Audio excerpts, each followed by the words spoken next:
good, everyone? I'm Brandon. This is The Common Critic. Today we're going over Christopher Nolan's newest film, Tenet, as we like to call it, Christopher Nolan's heat check.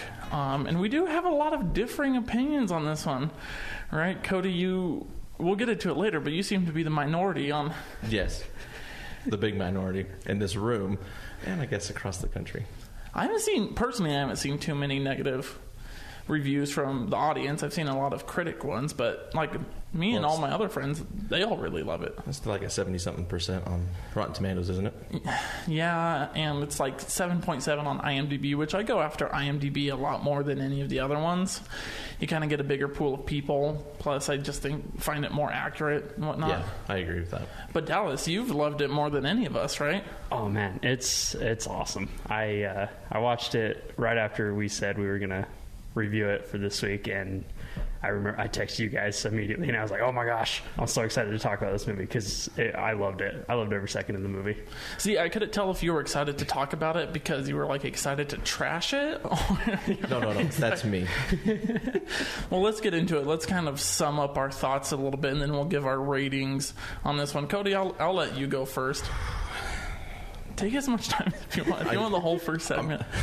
That's what I was trying to tell Dallas earlier. I have a lot in my mind. I'm trying to figure out how to articulate it and sound good. But the only thing that's coming to my mind is oof. This is just a lot of exposition, a lot of talking that doesn't explain anything in the movie. Half the time you can't even hear what they're saying. That lady, Priya.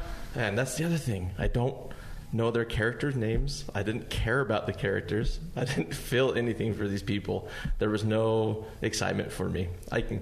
We'll let Dallas go here, but that's how I started. That's how I feel right now. So what do you give it out of 10? 5 out of 10. Oof indeed. Oof. Yes. Jeez. There's other things I would watch way before this movie. Dallas, what about you? Oh, I loved it. This is literally an NBA player pulling up from the logo for a full heat check. Airballing. No, and he swishes. It is Paul George getting that rebound when he's on Indiana and pushing away the players when there's still 20 seconds left on the shot clock, and he just hits it. Hey, thanks for hyping up Paul George, man. I got appreciate you. it. I know you're a big Clippers fan. But no, for me, it was awesome. It's fun. And it's the protagonist, Neil, Kat, Priya, or Sador. Yeah. They're all fun. No, they don't have anything behind them. No, all flat characters for me. What do you give it out of 10, Dallas? I give it an 8.5. Nice. I love it. See, Cody, I'm going to talk to you for a second before I get into it. A lot of the stuff I know you'll bring up, and you've said it's hard to argue. And I don't have a way to argue against you. The sound was a problem. I saw it on film and digital. Digital's a lot easier to hear, and then this week I watched it with subtitles. But it's like, yeah, characters, there's hardly anything behind the characters. Right? There's a ton of talking, and I think you have to have a ton of talking. See, you say nothing's explained. I'm the opposite. I think too much is explained. Well, that's what I'm saying. It was explained. There was a lot of talking, but it didn't translate to me. I didn't understand what they were saying. Not because I couldn't just hear it. That was one of the problems. But it was just babble to me. It didn't make any sense to me. Well, here's the thing. This is why I love it. And yeah, it's Christopher Nolan's heat check. And we saw this lead up from Memento. If you guys have seen Memento, the beginning of it is filmed just like the inversion of it. You know, the beginning of Memento, things are going backwards starting from the end. So I think Christopher Nolan has been thinking about this forever, but it's by far his most complicated idea. Inception is a children's book compared to this, right? People think Inception is so complicated. Nothing compared to Tenet. No, I think. Yes. But here's the thing with the characters. I disregard not knowing anything about them because it's such an espionage movie, right? And it's not like a gentleman spy movie like James Bond, and it's not like a one team against, it's not like a Mission Impossible movie, but it's like this espionage movie that mixed with sci-fi, right? Yeah, but look at the reasoning why this guy. What's the whole point? Because he has cancer? Okay, here's another thing that's hard to argue is I don't like. We'll jump to the end. He does the whole thing. If I can't have the world, no one can. Yeah, I don't like that either. No, I've never liked that with anything. But I can ignore it. So why do you like it? That's his attitude towards everything, though. At least they're consistent. Yeah. Yeah, that's his attitude towards everything. He wants everything, so if he can't have it. So But what's already happened. Yeah. And so it doesn't matter. Here, I'll tell you why I like it. One, I think it's the coolest concept. Yes. Right? I'll give you the concept. When we talk about time travel, because this is a time travel movie. Yes. When we talk about time travel, do you think of like Endgame, where they just jump back to all over the universe into different time periods, right? Just instantly. And Back to the Future, all these different things and whatnot. They just jump back instantly. This, you have to travel. Time is essentially taking the same amount. You're just going in reverse, right? So if someone's going in reverse while you're going forward, you see all that in reverse and everything. I think it's the coolest concept. No, it's... I'll give you the concept. I told you I'll give you the concept. But is that all you're giving? That's all I'm going to give you. Well, it was not... it was not executed well, in my opinion. Oh, I disagree, but yeah. I would like to talk about this Sator Square that comes from Pompeii, because I think it's just cool and it really plays into this movie. For those of you who don't know, there was this tablet thing found in ancient Pompeii, and it reads Sator, Opera, Tenet, Arepo, Rotos. And the way it's set up, no matter which way you read it, up, down, left, right, those are the words that go into it. It's all the palindrome. Right? Yes. So characters at different places in this movie are based off of that. Satyr is the villain, and then opera is on the stone. Opera actually kind of means like work or operation. So the opera starts and ends the movie, because the ending attack scene takes place on the same day the opera was attacked. In the movie, yeah. Okay. And then you have Tenet. I didn't know that. Yeah. Tenet, it's obviously. so confusing. Arepo is the man who forges the art that gets Kat in trouble. And then Rotos is the name of the security company that has the turnstile in Oslo, where they use the plane to attack. So it's just cool. Christopher Nolan just does cool stuff. He's always done cool stuff. And I think he continues with this. I think you're right. It's Paul George pulling up from the logo, during the Eastern Conference Finals or whenever it was, and making it, dude. Swish. Nope. Total miss for me. I don't know. There could be an argument that he was fouled at the 3-point line and missed, but he made 3 free throws. I don't know. I'll give him 1. Well, let's talk about this opening scene, because what I love about it is it's just, you're getting into it. I don't know. Were you bored ever then? I was. So, I watched it the first time in theaters. Okay? Mm-hmm. And I was more intrigued the first time, and I watched it last night because of the podcast. Mm-hmm. I didn't want to watch it, but I wanted to. I wanted to have material for today and not have you guys just destroy me debating this That's movie. Fair. I could only watch it in 20-minute increments. I had to pause it because I was so bored. I had to do something with my kids. I am so dumbfounded. Like it just doesn't draw me in. Like I said, it drops, like the first scene, it drops you in the middle of the opera. If I would have had this palindrome thing, this tablet thing, maybe they should have shown it at the beginning of the movie or something, and I could see. That's not his style. I know. I understand. Yeah. I understand. I know if it's. Yeah, I understand. But for me, I just like the whole movie, you're trying to figure out why is this guy doing what he's doing, and it doesn't feel like it ever gets answered. For me. How do you feel, Dallas? Like, were you? I mean, I could at least understand some parts in between this opera scene and the, plane attack scene. But why does he go to the opera? What's the opera scene about? What does that have to do with getting the plutonium or whatever? Now the plutonium that we learned the part of the algorithm. Right? Yeah, well, this opera's originally, he thinks it's plutonium. Obviously, that's what I was saying. Oh, and then he goes and shoots the bullet with the lady, and there's nothing in the gun, and all of a sudden it comes back to him, and he acts like, oh, it's totally normal. Well, because he saw it. He's seen it, yeah. Robert Pattinson. Here's this thing. This opera scene, I think, is the only bit of character development we get with the protagonist, because this is when you see he goes back to get the bombs to save. I understand that, yeah. Yeah, and we start to see that throughout the movie. He saves the opera. He cares about his team. He saves the flight crew. He saves Satyr's wife, Kat. We see that he cares about the innocent, right? And I think for all purposes and whatnot, the only reason this opera scene is there is to set up that he's a caring person. And you see Neil, and it kind of sets up the you don't know you see Neil. No, you don't. You figure it out at the end, right? Yeah.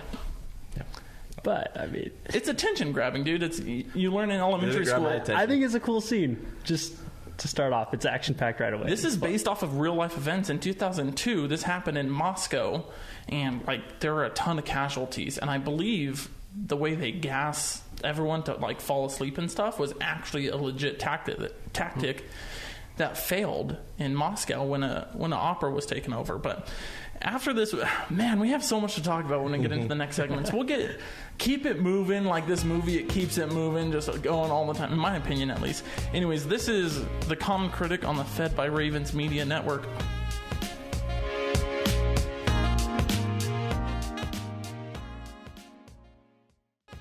Welcome back, everyone. This is The Common Critic on the Fed by Ravens Media Network. We're still talking Christopher Nolan's Tenet.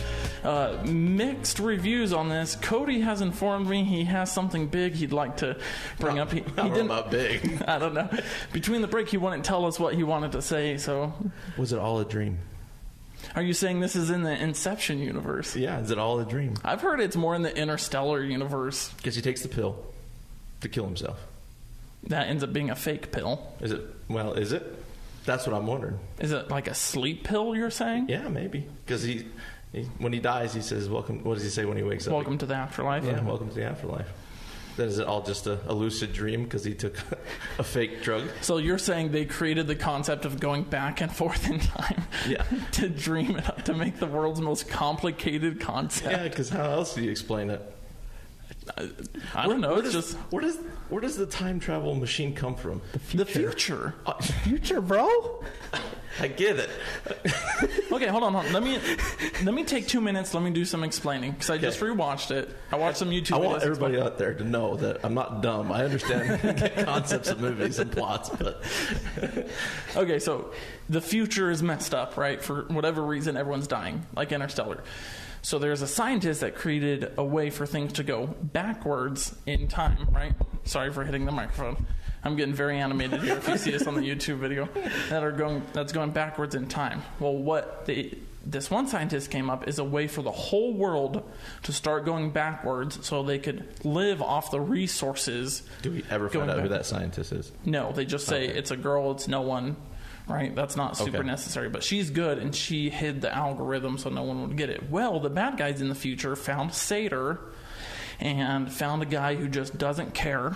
Right, he says, "I don't care, whatever happens to the world." Right, so now he's trying to get it to where the world in the future can survive by everyone going backwards, but that kills everyone in our time because now the future is essentially going to invade us. That's what's going on. So the algorithm is part of the machine that's able to turn the whole world's entropy going backwards. You just confused me more. Great.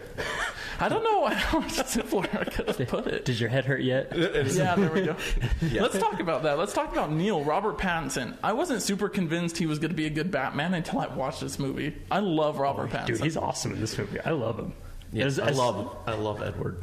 He's great. Hey, no, he's earned the right to not be called Edward. I would rather watch Twilight than I would Tenet. Oh my! I mean, are you serious? That's really not a knock. Twilight's amazing. I don't know what you're talking about over here. I'm not saying it's a knock. I'm just saying I'd rather watch Twilight than I watch the series. Ever watch Tenet again? Twilight as a series is really good. The first one. We'll get into that later.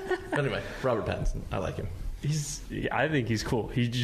Right as he comes on the screen, I'm like, I don't know, because I kind of... There's something suave about him. Yeah, and he comes on and he's just like, yeah, I'll take a, vodka tonic, and he'll take a Diet Coke. Yeah. And he's like, what? And he's like, you don't drink on the job. And he's like, oh, so you're well informed. Like, you just kind of think like this guy has a bunch of information on the protagonist. Yeah, but there's something that's why he plays such a good sidekick. He's essentially a sidekick. But what's weird about this relationship is, the protagonist is essentially Batman, but it's as if Batman has no idea what's going on at all, and Robin knows everything that's going on. But Robin can't let Batman know that he knows everything. That's this relationship, but it's way cooler. Oh, it's so cool. I don't know, because the end, it just explains it all. There's theories out there that Neil is actually Max, Cat's son, and then that he was raised. I don't know. That would be cool. Bro, you just blew my mind a little bit more. I just want another mind trip. Well, here's because there's not a lot of evidence in the movie. It's outside the movie you get the evidence. That Robert Pattinson's accent in the movie is not his actual accent. He changed it to match what's her name, Elizabeth Debicki, to match hers, and then he dyed his hair blonde, also to match hers. So that's why, it's like... That's a cool concept. I like that. If Christopher Nolan was ever to make a true sequel to one of his original movies, I think this would probably have the best chance. Oh, I would love if this was if there was a sequel to Would this. it be a sequel or a prequel? Or both? Or would it just be... Just all making the me above. more tired. All the above, man. It's because he says you're only halfway there. Like, we get into some stuff in the future, or I don't know. Time isn't linear. Sorry, I keep hitting the table. But so when you're going backwards, but you can go forwards, how is that possible? How come people going backwards don't notice people going forwards? I think they do, but I mean, you can't fit all that into the why space does he of 2.5 shoot at hours. himself? No, okay, no, he doesn't. That part is all over the place. He purposely misses, because if you watch the first time, that hallway scene, I understand. forward going protagonist gets the gun before backwards going, so he knows when he comes back reverse. He says, "I gotta fire this gun, so there's no ammo. So when my past self gets it, he can't shoot me." Wow. Dude, I'm telling you, this is so complicated. The whole movie's a trip, and you're just... No, it is. I mean, that's why you have to watch it, I'd say, more than once, just to... I did. Were you more confused? I was more confused the second time. Watch it with subtitles. That's what I got told as well, to watch it with subtitles. Well, because Priya makes a lot more sense when you watch it with subtitles. Priya? The Indian... Oh, the lady. Yeah. Okay. The cool bungee jumping scene up the side of that big scene's building. Awesome. That's so much fun. Is that a real thing? I'll give you. That's why I give it 5. The action is fantastic. Well, let's talk about... The effects are awesome too. There are no effects because, as I told you guys earlier, for the audience, in this movie, there are no special effects, no CGI, no green screen. When he takes a plane and rams it into a building, they figured out that it'd be cheaper for them to buy a 737 or whatever, to buy the building and just crash it in. That's one thing I love about Christopher Nolan. Oh, he is unmatched in his talent for practical effects. Even a lot of Interstellar was practical made sets. Yeah. He's unmatched. Yeah. And Interstellar had feeling. Okay, yeah, but Interstellar was more about feeling than... Yeah. So apparently I like movies about feeling than I do about college books and But this is an espionage movie, man. I don't want feelings that much in a movie like this. I gotta care about the characters. I did not care about any of the characters. You didn't care about the protagonist? No. So you're not... I did not. You're not sad at the end when you know Neil has to walk away knowing he's about to die to sacrifice everyone? The end of a beautiful friendship, but it's also the beginning of one. Yeah. That's amazing. That's amazing. You just confused me again. Oh my gosh. You gotta quit thinking that time is linear. That's basically the whole point of the movie. I understand. Yeah. I got you. It's just I don't feel it. So the protagonist went back way in time, and they've had this amazing relationship for years, presumably, right? Yeah. And it's one thing. Are they basically just in a big loop now? Well, they say the whole movie's a temporal pincer move. Yeah, the grandfather. What's it called? The grandfather paradox. Yeah. Right. So the whole movie, it's like Neil essentially came from the future through the past and knows everything that's going to happen. Right, and there's no sense in changing it because, like we said, what's happened. Right? Yeah. Mm-hmm. So even with the grandfather paradox, they talk, if you go back in time and kill your grandfather, will you ever exist? Well, yeah, in theory you still will because you're already existing. Right? I guess that's not my problem. I guess my problem is they try to make you care about the characters, but I feel like they didn't execute it. And that is hard to argue with. That is hard. Yeah. But I think that was just in the background. I think Christopher Nolan just said, who cares about character development? I want a cool concept espionage movie. And I would have been fine with that, but they tried to make you, I guess. Does that make sense? They try to make you care about the characters. What makes you feel that way? That they were trying to get you to feel about the characters? I guess the point you brought up about the very beginning of the opera, they showed that he kind of cared, and then it's just they tried to and failed to make you care about the characters, but then I don't know. It was somewhere in between, and it should have been one way or the other. He cared so much to not even give him a proper name. Right, it's just the protagonist. What's his name? Well, I'm saying that's setting it up to who cares about the characters from Okay, You right. only need to know 2 facts about him. He is the protagonist. That's his name. The protagonist. Anyways, this is Brandon, Cody, and Dallas still talking Tenet. It's getting hot in here, and not because we're in a tight room, because of the heat we're putting off from this argument. We're talking Tenet on the Fed by Ravens Media Network.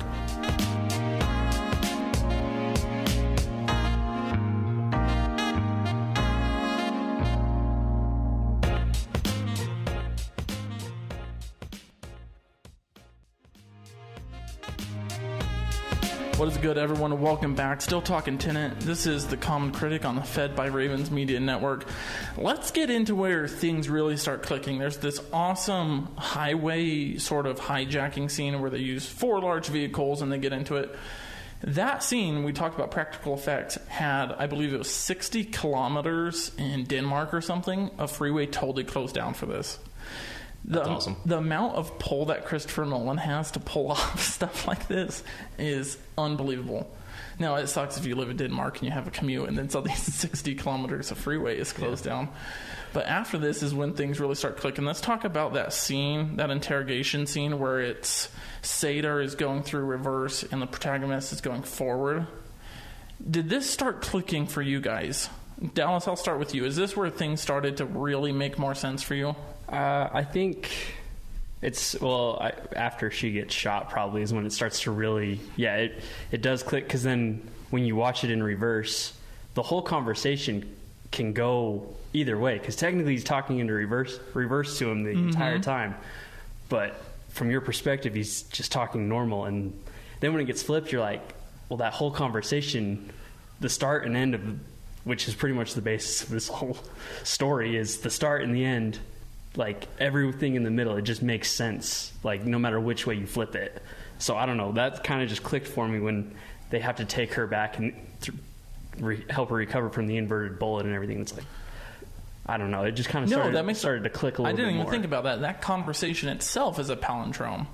Because he records everything, then plays it backwards. But so from his point of view, because when he says, I'll shoot her again, yes, he sees the bullet hole, but he still hasn't technically shot her yet. So then when it goes backwards, then you see him shoot her, and then he's holding the gun to her head again. So the whole thing is just, I don't know. It's. So you're telling me I need to watch it in reverse? Maybe that would help. Probably could. Is that even possible? Let's give it. Thank you for the Christopher Nolan for the red and blue in this movie, because red represents forward and blue represents backwards. So when things are blue, and did you not notice that? Well, I noticed it, but I didn't know what it meant. So. Oh, it's everywhere. If you rewatch it, like, even the outfits and, like, the carpets and stuff, like, you could tell the different lightings and, like, tent and stuff. When they're inversed, things are blue. And when they go forward, it's red. That's why at the end they have the blue team and the red team. Okay. I'm glad we're having this conversation. It makes a little more sense to me now, but I'm still confused. Well, yeah. Well, then what do you think about this scene? Did this scene not help things click for you? Oh, it made it more confusing for me. Because nobody knows how to speak backwards. So I didn't. I guess that goes back to not hearing the audible and. Time out. That's not true. They did not. Christopher Nolan didn't record them talking forward and then play it backwards. The actors learned to speak their roles in reverse for that scene. Well, there you go. I mean, that's awesome. He's a master at his craft. Yeah. Yeah. I love Christopher Nolan. I'm not trying to knock. I'm just knocking on this movie.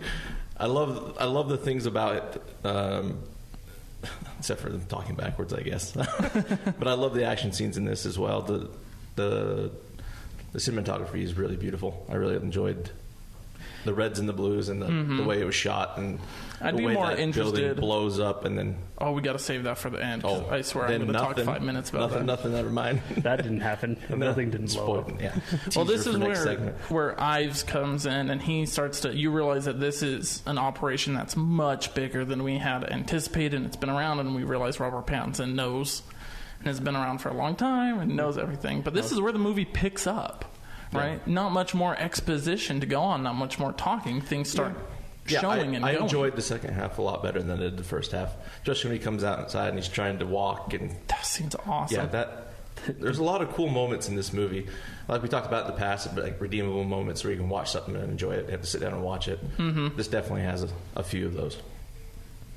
Yeah, I mean, I think all the action scenes are pretty much rewatchable. You know, you could go down and sit and at least watch that, even if you don't like the context of everything that's going on. Or yes, when Neil is trying to explain to the protagonist, sometimes it does get a little like, all right, yeah, my head might hurt. You know what I mean? Because you're just trying to follow sometimes. But yeah, when the action in this is so much fun, and that car chase scene when the trucks are just closing in on him and then the car's coming backwards and he jumps you don't know out what's going on. Yeah, and no one's driving for a while. The car's just moving. Dude, it's awesome. Yeah, like, and let's talk about the music real quick. I wanted to bring that up, so before I forget, you can actually play this music in reverse, and it will make sense to your ears in reverse. The guy who made this, Hans Zimmer, unfortunately, was busy. Awesome, because I was going to say it's just noises, but if you play it backwards, no, you got to listen to it. And in the scenes at the end where there's the inversion team, the music actually, the score you hear for the team going forward is actually the score you hear for the team going backwards in reverse. Yeah, that's awesome. Dude, there are levels of complexity to this movie that tell are our unheard listeners of. what you've gone through to understand. Fine. Just so they, I mean, we are the common critics, right? We got to tell our listeners what they need to do to understand this movie. Yes, I did watch it like 5 times, 2 of which had subtitles, and yes, I did watch like 5 hours worth of YouTube videos. But now let me cover my bases, because the YouTube videos didn't do too much more for me, because I felt like I already had a decent grasp, right? The only things I learned from the YouTube videos are these fun facts I'm saying. Oh, the 60 kilometers of freeway closed. Oh, the score played in forward and back. Oh, the actor speaking in reverse. Yeah. Okay. All right. I'll give you that. Those are fun facts, and I enjoy them. So you're still a 5. Like, even after these fun facts and understanding what Christopher Nolan puts in to respect the craft and, like, push forward the boundaries of practical filmmaking, does this not sway you at all? No, 5. Did I sway you guys at all? No, not at all. Okay, But no, because I respect that, because I'm the same. What I saw on the screen and what, you know, besides all the extra facts and everything, what I liked is what I like. And sure, yeah, there's, even if you're confused and whatnot, I still liked it. Yeah. You know what I mean? So it's... Yeah, like we talked about, there's redeemable. The first time I watched it, I think I liked it better than the second time. Interesting. I liked it better the second time. It's very interesting. Well, I saw it the second time. I saw it in digital, so I heard everything a lot better. Second time was digital for me as well. So, it is interesting, because I was going to be under the problem, because we were talking about it last week, and I was like, I'm under the impression that I'm probably going to watch it again and like it more, and so I almost didn't want to watch it just so I can. But anyway, I went into it with an open mind. It's not like I was like wanting to hate on it. Of course. And it dragged for me, especially that first. Oh man, this movie's 2.5 hours long. See, but I can't imagine anything that they've cut out. 2.5 It doesn't feel like 2.5 hours. No, it doesn't for me either. No, because it's not like Wonder Woman where I was sitting there and I'd pause like every 5 minutes. Like, it's only been another 5 minutes. It's not as long as Wonder Woman. I'll give you that. But like 84, Wonder Woman 84. Well, yeah. But no, because I remember I had to use the restroom like halfway through the movie, and I clicked pause. Or well, I actually waited another half hour because I wanted to see what was still going on. But I was like, all right, I got it. And I clicked pause, and I was like, oh, there's still an hour left to this movie. I was like, awesome. Like I was hyped because I was enjoying almost every moment of it. Well, you know what comes up after this is we revisit the hallway fight scene in the art gallery, but in reverse. Now let me ask you guys this: which way did you guys enjoy this fight scene more? Did you like it the first time where we see the protagonist going forward, or like it better the second time when he was going in reverse? Second time. Why is that? Because you knew it was going on. The first time you didn't know it was going on. I liked it that the way it was man, that's hard to explain. The way that it was shot, I'm guessing it was shot the same way. I don't know how. Do you know that? They did their stunts in reverse. And so that was shot twice. Mm-hmm. So the first one was shot, and then the second one was shot. Yeah. That even made me appreciate the second one even more. What about you? See, I liked the first one a lot more because we kind of all we had seen really was bullets going backwards. Mm-hmm. This was our first time seeing a human, you know what I mean? Yeah. And like the two worlds colliding kind of. Yeah. So I don't know. I like the first one just a little bit more for that factor. No, I agree with you, Dallas. I like the first one for those reasons, because it just happens. What a Suddenly, surprise. You guys agree? suddenly you get full inversion, right? Like this dude's moving backwards and you're all like, you're just thrown into it, right? Something interesting I noticed, and it's crazy because you brought it up with that interrogation earlier where the whole conversation is like a palindrome. This fight scene is like a palindrome. You watch it the first time and the reversed protagonist at the beginning of the fight has an edge up, right? The reversed guy knows everything and he's like going ham and nothing. But at the end of the first fight, he's kind of losing it, right? Because now the protagonist going forward understands that this dude's in reverse and he's able to fight back a little bit better. But then when you come to the second fight, he's thrown into the fight, right? Going into reverse, and he's losing it, but then he remembers what's going on. So it's that palindrome going back and forth. And obviously that's the theme of the whole movie, back and forth, everything connected, no matter which way you watch it. Even at the end scene, when they have 10 minutes on each side, Tenet, 10. And Christopher Nolan's 10th movie, correct? Is it really? Yeah. That's one piece of info I have. So, well, anyways, we'll figure that out. Fact check that after the break. You're going to get fact checked, Cody. This is The Common Critic. We're talking Christopher Nolan's Tenet on the Fed by Ravens Media Network.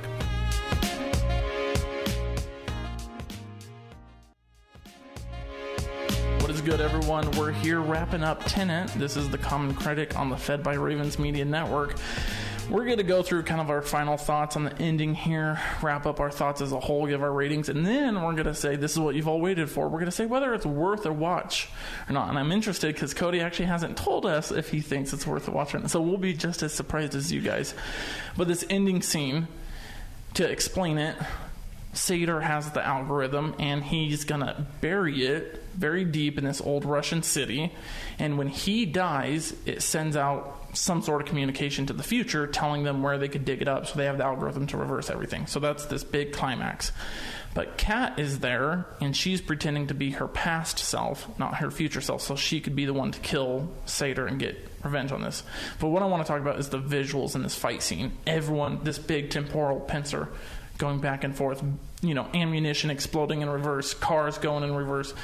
And Dallas, I'll let you talk about it first because I think you were super hyped. The building that explodes in two different ways at 5 minutes. It's just so cool because, they run up on the building and you see both the red and the blue, and they're both looking at their watches, obviously trying to time it up, and they're looking at this building that has been blasted already. But it's standing up for one side. On one side, yeah, it's standing up, and then, boom, you see one shot come out and it takes off apart, but then it starts to kind of build up and the shot comes back from the other guys, and it's just, I don't know, it's the coolest shot to me. Just I agree. How it's just, I don't know, it's broke down, it's kind of back up, and then it's destroyed in a different scene for sure for me was the best scene for me, because it really, obviously I understood it after it ended and they explained it a little bit, but the action in this movie is why I give it a 5.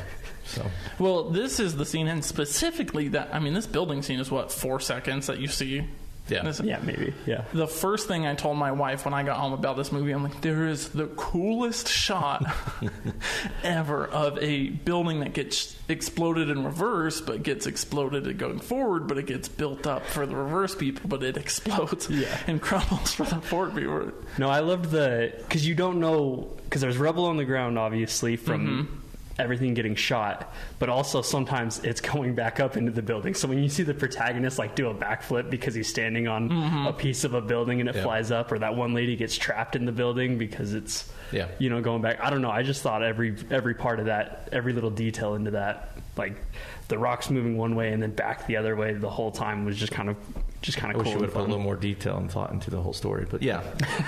Well, you even the action is great, and then you get the random. I'm doing air quotes. Random car honking at them as they're going. It's Neil. Of course, something's up with that, right? But it's cool to see that play out, reverse to forward, and him go back in time and kind of. So explain something to me then. Maybe I'm just missing something. How does it end when he dies? So if he dies, even though there's a timer on the clock of the bomb, the plutonium, How does that correlate? So why does he have it? Because It buries it for the future. No, I understand that. Yeah. You're talking about Neil. So Yeah. Neil is a part of the inverse I'm team. talking about the bad guy.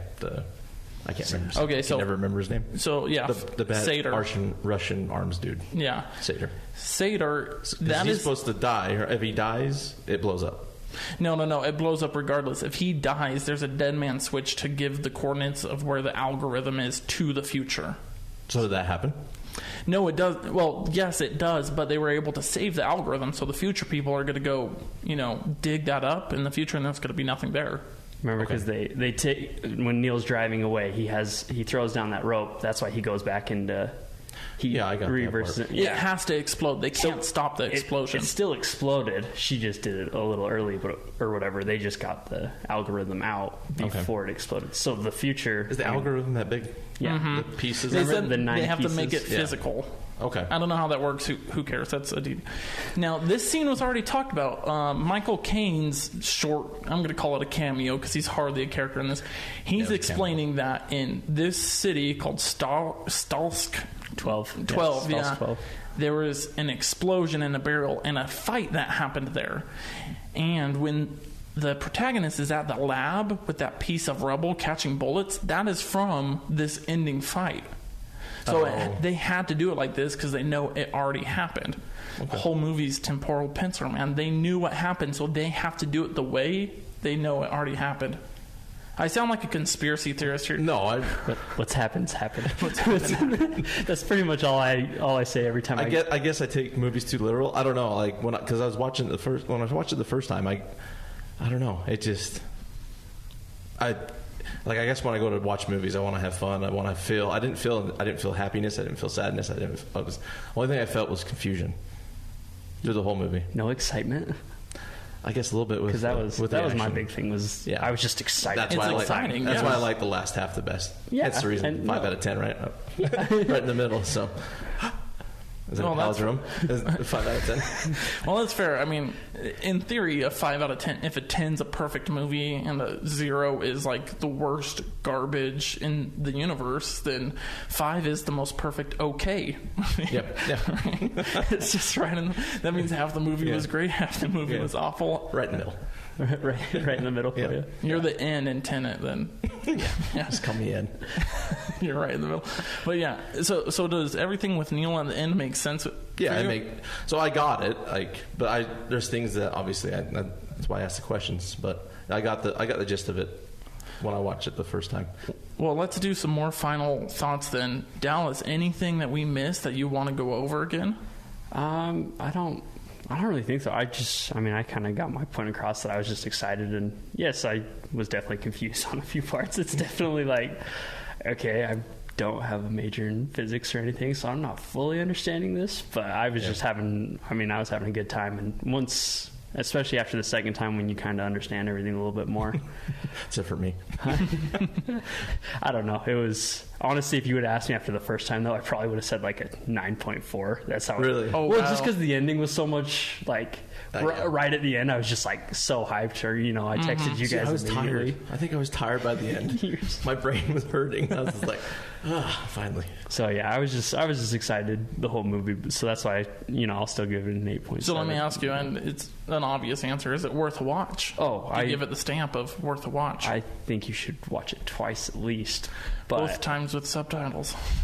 Yes. Well, I always watch everything with subtitles, so that was just normal. That's interesting. But yeah. All right, Cody, any final thoughts? And then what I've been waiting for is I want to know if you would recommend it, if it's worth watching. Well, after you guys explaining things to me, I'm still giving it a 5 out of 10. Okay. I'm still going to be the end in Tenet. So, is it worth it or not? Suspense. I'm so nervous, yeah. Worth it. Nice. Okay. I think you need to watch it at least once and get your own opinions on it. Probably twice or 3 times if you really want to get into it. Like I said, when I first watched it, I probably would have given it about a 6. Second time I watched it, it brought it down for me to about a 5 out of 10. So I would say it's worth it. I gave it a watch and then give your own opinion on it. But that's my common critic score. Awesome. So I'm sticking also with 8. And of course, it's worth a watch for me just because, you you guys know what stan means, like if you're a stan. Oh, yeah. It's a reference to Eminem's song Stan, where he has a crazy fan. I'm a Christopher Nolan stan. You know, can he do anything wrong? To a lot of people, yes. To me, no. I can't imagine myself I can't see Christopher Nolan making a bad movie, right? So yes, I do think it's worth a watch. But Dallas, you gave it 8.5. Cody, 5. Me, 5. That gives it an official Common Critic score of 7.2. Which I think is fair. Yeah. We're pretty in line with like IMDb and Rotten Tomatoes and everything. So not that we're trying to be them, but no, we're our own thing, man. We're better. We're not bought and paid for. We're way cooler. We're not paid off by Disney or those studios or whatever. But no, I do think that's fair, and it covers our bases a lot, so that way, you know, we don't get hate in the Facebook comments or something saying, I hated this movie, why'd you guys give it so high? Or, you know, a movie that's so bad, did we give it... Yeah. No, we got all of our bases covered. 7.2, that's Tenet. That's our official score.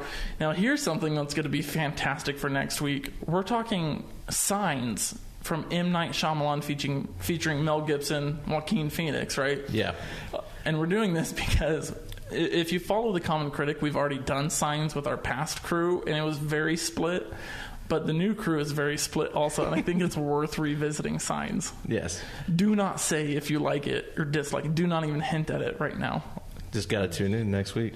We're going to be tuning in next week. If you guys haven't seen Signs, you'll now have time to watch it this week.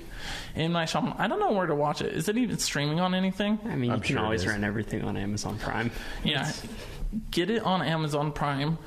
Watch it, and then just come up with your own opinions, because it's going to be another heated argument, right?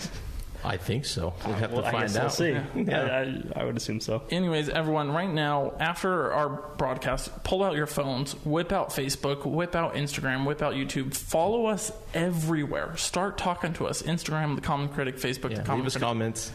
Questions. Interact with us. See if we can answer them next week. We put posts up all the time. We've talked about controversial movies. We've brought up all sorts of different things. So this has been The Common Critic on the Fed by Ravens Media Network.